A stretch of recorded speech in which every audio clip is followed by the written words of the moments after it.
Dobry dzień, всем привет, bonjour. Bonjour fidèles téléspectateurs, bonjour chers amis jeunes. Nous sommes très heureux de vous retrouver encore une fois dans le cadre de cet autre numéro de l'émission Télé Jeunes. Aujourd'hui, nous allons nous intéresser à la Russie.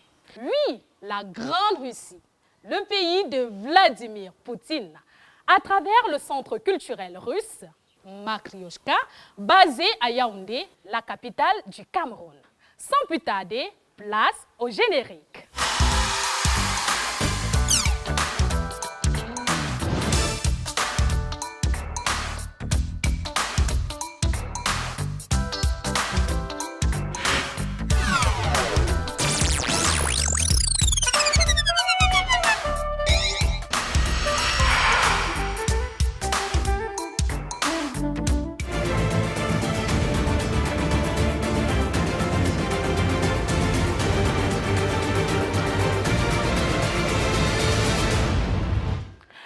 Nous vous le disions, nous sommes ce jour au centre culturel russe Matrioshka. Aujourd'hui, il se positionne comme un pôle d'excellence d'apprentissage de la culture russe. Pour en parler ce jour, c'est avec une dame, Véronique Effa. Elle va nous éclairer sur l'historique de ce centre, son évolution, les études en Russie, qui est un vaste pays de 17,1 millions de kilomètres carrés et d'une diversité culturelle à nul autre pareil. Dobré утро, Véronique. Dobré утро et здравствуйте à tous les téléspectateurs, autant pour moi. Comment tu vas? Ça va, et vous-même, comment vous allez? Je me porte très bien. Comment se porte le centre culturel russe Matrioshka? Le centre culturel Matrioshka se porte très bien. Il est en perpétuelle évolution et développement. Pourquoi Matrioshka? Matrioshka a été choisi parce qu'il est un symbole très connu et représentatif de la Russie, qui représente la Matrona, qui était la mère qui restait s'occuper de la famille quand le père était parti en guerre. Entrons dans le vif du sujet. Quels sont les différents facteurs qui ont mené à la création de ce centre? Nous avons beaucoup de facteurs. Le premier, il y a la forte demande de la jeunesse camerounaise qui, en découvrant les opportunités que la Russie offre, montre un très grand intérêt pour aller y étudier. La deuxième raison, c'est que ma mère, Dedulia Olga, qui est la fondatrice du centre culturel Matrioshka, un jour passait devant l'ambassade et il pleuvait. Elle a vu un très long rang d'étudiants qui attendaient sous la pluie pour pouvoir être reçus à l'ambassade et elle a eu un pincement au cœur. Donc, elle a décidé à sa manière de participer pour la jeunesse camerounaise, vu qu'elle est ici depuis une quarantaine d'années. La troisième raison, c'est pour les ressortissants russes, femmes, hommes qui épousent des Camerounais et qui viennent s'installer ici. Nous les aidons à plus facilement s'insérer dans la société camerounaise et nous les guidons. La quatrième raison, qui me tient particulièrement à cœur, parce qu'à mon époque, ça n'existait pas quand j'étais plus jeune, c'est pour les enfants issus des mariages russo-camerounais, pour que ces enfants puissent se retrouver avec des personnes de même bord que eux, qui partagent les mêmes valeurs, que ce soit africaines et européennes. Et de partager, en fait, ça permet de mieux évoluer, de se sentir compris. Quel rôle joue donc le centre culturel russe Matrioshka dans la promotion de la culture russe au Cameroun? Pour être honnête, nous sommes encore en développement. Nous sommes plus concentrés sur le fait de faire déjà connaître la Russie. Donc, nous sommes en plein développement de ce côté. Mais pour promouvoir la Russie, nous célébrons des fêtes nationales russes. Et bientôt, il sera organisé des ateliers pour les adultes qui pourront connaître la Russie à travers des dégustations, de la projection de films et autres. Et comme exemple, pour aller dans le sens des fêtes propres à la Russie, nous avons par exemple ce week-end la fête du défenseur de la patrie, qui est la fête de l'homme, qui est un jour férié en Russie et qui n'est fêté qu'en Russie, qui est, on peut dire, à l'opposé de celle de la Journée internationale de la femme. Et l'entrée pour participer à la dite cérémonie, il est gratuit? Elle est pour les membres de l'association parce que le centre culturel est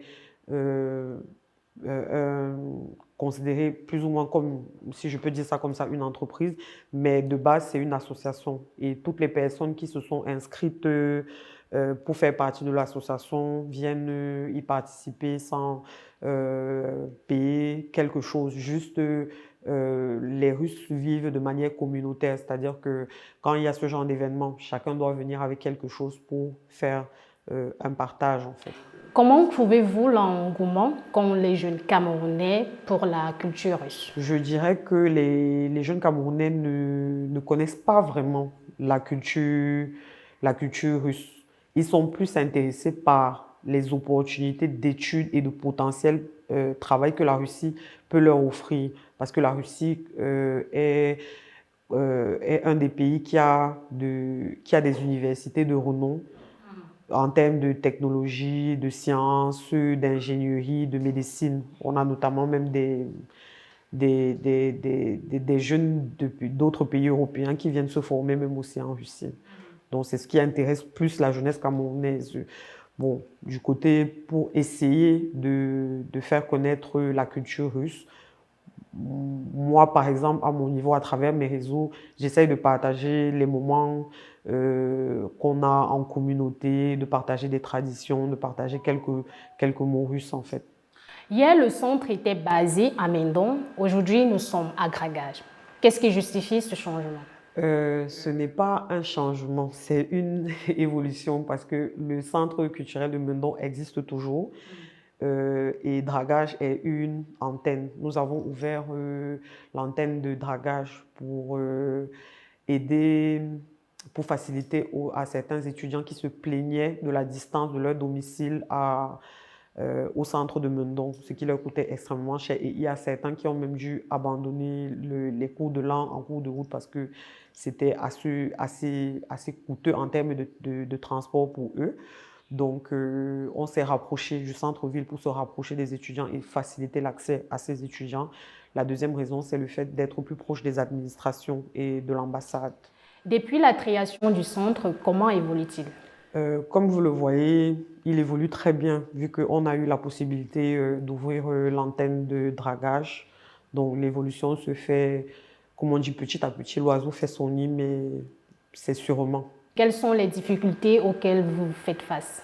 Les difficultés auxquelles on fait face, c'est les préjugés que la population, la majorité de la population a vis-à-vis de la Russie. Donc, nous essayons de déconstruire ces préjugés afin de montrer à la population que les valeurs russes sont plus proches des valeurs africaines et surtout camerounaises pour que la coopération ou la collaboration ou l'amitié qu'il y a entre la Russie et le Cameroun puisse être grandissante. Et combien de conventions jusqu'à ce jour avez-vous signé avec certains établissements dans le cadre de la promotion de la culture russe? Nous avons signé beaucoup de conventions. Je citerai notamment la signature avec l'IRDCM qui est situé à Mbala 2 qui forme en aéronautique. Et on a eu à signer avec des collèges privés.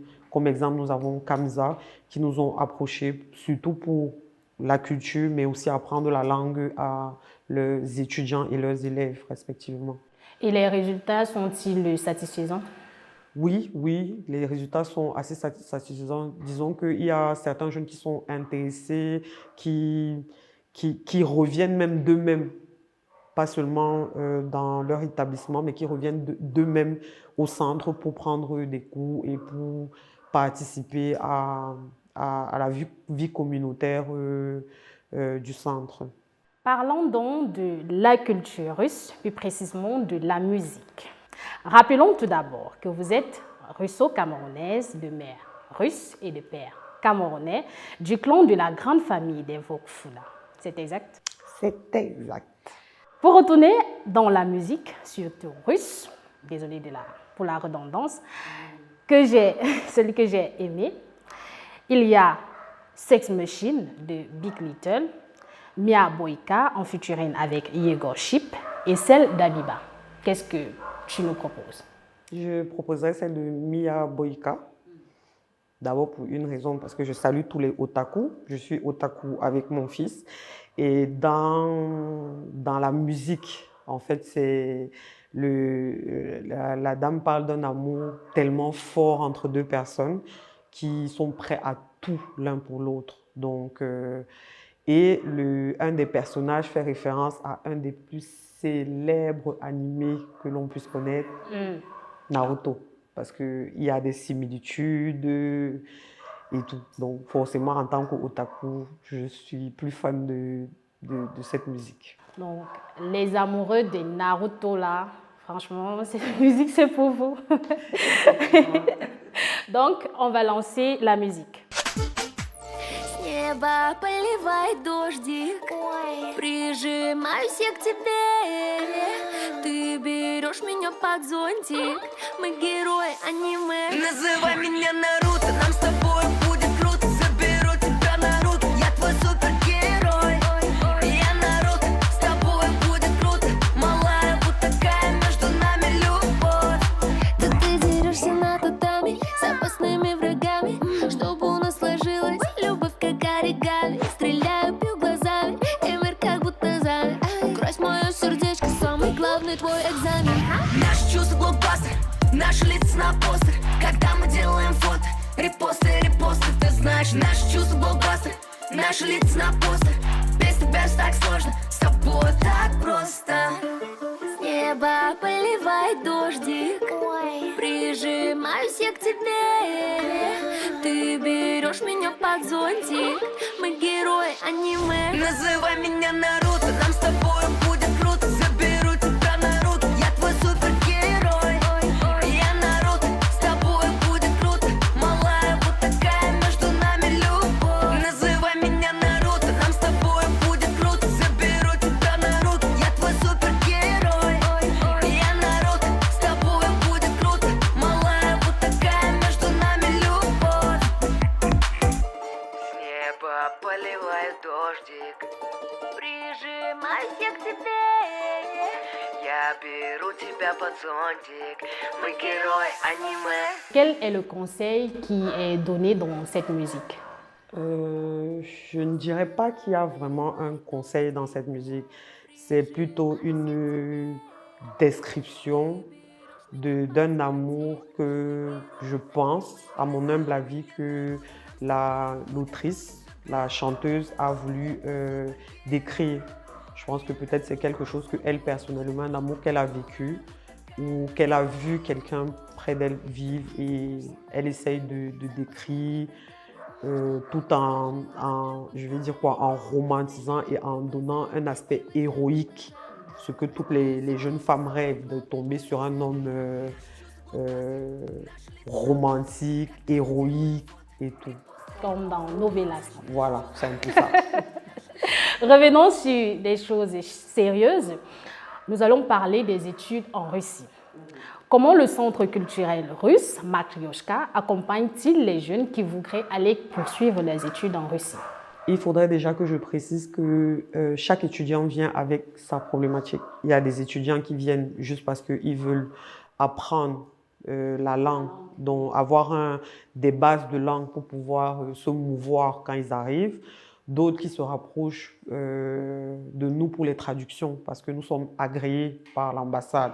Donc, ils se rapprochent pour les traductions. D'autres vont se rapprocher parce qu'ils veulent qu'on les aide dans la recherche d'université. Et il y a d'autres qui veulent qu'on les aide dans tout le processus, c'est-à-dire que de la recherche de l'université, les inscriptions jusqu'à l'arrivée sur le territoire russe. En parlant d'université, combien de jeunes le centre a-t-il orienté pour leurs études en Russie? vous donner un chiffre serait vous mentir parce qu'ils sont nombreux. Donc, je ne pourrais pas vous donner un chiffre exact parce que le centre a eu à intervenir dans différents domaines pour différents jeunes. Même une estimation? Ce serait vraiment compliqué, mais ils sont nombreux. Ils sont nombreux. Parmi nos téléspectateurs, il y a des parents qui nous suivent et il voudrait sans doute savoir comment se passe la scolarisation en Russie. Est-ce qu'elle est coûteuse comme dans d'autres pays? Là, je vais m'adresser à la caméra vu que c'est aux parents. Donc, en fait, en Russie, le coût d'études est très bas comparé aux pays de l'Amérique du Nord ou de l'Europe occidentale. Vous avez la chance que quand vous allez inscrire votre enfant dans le prix de l'inscription, vous pouvez une fois payer votre logement et votre assurance maladie, ce qui est quelque chose que la Russie a en plus par rapport à d'autres pays. En plus de ça, dans le logement, la Russie a des dortoirs. Ça, c'est le petit plus qu'il faut que j'ajoute. Pour les étudiants étrangers, chaque université a un dortoir pour les étudiants étrangers. Et maintenant, pour le coût de vie normal pour un étudiant qui s'installe en Russie, le prix est vraiment abordable par rapport aux autres pays d'Amérique du Nord et toujours d'Europe occidentale, au risque de me répéter. Et un conseil pour ses parents? Le conseil que je donnerais à ses parents, c'est d'arrêter d'avoir des préjugés et d'écouter les rumeurs qui sont dites sur la Russie, de se faire une idée eux-mêmes, de faire des recherches eux-mêmes et ils se rendront compte qu'il y a beaucoup d'avantages pour un jeune Africain d'aller faire ses études en Russie, surtout au niveau de la similitude entre la vie sociétale. Comment se passe le volet de l'insertion professionnelle pour ceux-là qui veulent définitivement rester en Russie? Il y a la possibilité, en fait, il y a plusieurs possibilités pour ceux qui ont étudié en Russie et qui ne veulent pas rentrer au pays. Il y a ceux qui font les études qui décident de rester en Russie et de travailler en Russie. Ça, c'est tout à fait possible. C'est comme dans tous les pays, vous faites des demandes d'emploi selon votre profil, vos compétences, votre interview à l'entreprise. Vous êtes engagé ou pas. Maintenant, une autre possibilité, un autre avantage que la Russie offre, c'est que ce n'est pas seulement en Russie qu'ils peuvent travailler. Les diplômes russes sont reconnus dans plusieurs pays. À l'international, nous avons l'exemple, par exemple, de la Nouvelle-Zélande, de l'Allemagne, de la France, qui ont mis des processus pour montrer la qualité des études en Russie. Donc, il y a même des jeunes Français qui vont aller peut-être, par exemple, faire médecine en Russie et revenir passer un examen en France pour avoir le droit d'exercer parce qu'ils trouvent qu'en Russie, la qualité des études est très bonne et le prix est accessible pour eux. Et maintenant, nous avons aussi certains qui ont une très grande porte ouverte au niveau des pays du Golfe, quand vous avez des diplômes d'études en Russie, parce que la coopération qui se passe entre les pays du Golfe et la Russie est grandissante. Et les pays du Golfe ont besoin de beaucoup d'experts dans certains domaines qui parlent la langue, afin de pouvoir améliorer l'amitié qui existe entre les pays du Golfe et la Russie. Quelles sont les difficultés que peuvent rencontrer non seulement ceux qui désirent aller poursuivre leurs études en Russie, mais aussi pour ceux qui sont déjà en Russie, qui fréquentent déjà, et que ce soit dans leur quotidien, que ce soit à l'école, dans la rue, à la maison? Je dirais que c'est l'insertion dans la vie elle-même. C'est ça le plus grand problème parce que chaque pays, si je peux dire ça comme ça, a ses lois, a ses réalités. Donc, ce serait dans la vie, grosso modo, que la majorité des jeunes peuvent rencontrer des problèmes, peut-être pour des problèmes, je vais dire quoi, nous, avoir pouvoir, je sais pas, prolonger leur visa, avoir la bonne information, parce que quand vous arrivez, comme pour ceux déjà qui arrivent, ne parlent pas bien la langue, donc peuvent rater une information. Pour ceux qui sont là, je ne saurais pas dire parce qu'il existe, comment dire, des associations camerounaises sur place et que nous conseillons aux jeunes Camerounais qui arrivent sur place d'intégrer ces associations parce que dans ces associations, vous avez des Camerounais qui sont là depuis plus longtemps, qui ont connu certaines difficultés et qui peuvent, à travers leur vécu, vous guider et vous dire que non, pour éviter ça, fais comme si, dépose plutôt et anticiper même les choses. Oui, oui, oui. Et comment la culture russe se positionne-t-elle aujourd'hui au Cameroun? Déjà, il faut savoir que la relation entre le Cameroun et la Russie existe depuis belle lurette, même si elle n'était pas vraiment mise en avant. Donc, l'objectif, si je peux répondre à cette question comme ça, l'objectif que le centre culturel a au niveau du positionnement, ce n'est pas de phagocyter la culture africaine, mais en fait, on aimerait montrer à la population que la culture russe est très proche de la culture camerounaise et qu'il n'y a pas vraiment de différence. C'est vraiment une vie communautaire, l'entraide, le riz, la joie. Donc, on aimerait en fait que les gens comprennent que la Russie est vraiment un pays de communauté, en fait, si je peux dire ça comme ça. Oh, je me répète, désolé. Nous arrivons déjà à la fin de cet entretien et nous aimerions que vous passiez un message à nos téléspectateurs. Ok. Warren Buffett avait dit le meilleur investissement que vous pouvez faire, c'est sur vous-même. Donc, le conseil que je vais donner à la jeunesse, c'est d'investir sur leur formation parce que la formation que vous avez ne vous sera jamais enlevée. Vous ne pouvez pas la perdre. Donc, c'est le meilleur investissement que vous pouvez faire, c'est d'apprendre, de vous former. Spasiba Balshoy. Mitoge. Oui, très bien. Pour avoir accepté notre invitation. Merci d'avoir accepté d'éclairer la jeunesse camerounaise sur le centre culturel russe, l'accompagnement des jeunes à travers ce centre, les études en Russie et sur l'importance de l'apprentissage de la culture russe et de sa langue. Il ne me reste plus qu'à vous dire Das vidania. Das vidania, paka paka. Merci beaucoup. Mesdames et messieurs et chers amis jeunes, c'est ici au siège du Centre culturel russe Makrioshka, situé au quartier Gragage à Yaoundé. Il ne me reste plus qu'à vous dire Karochevatnia.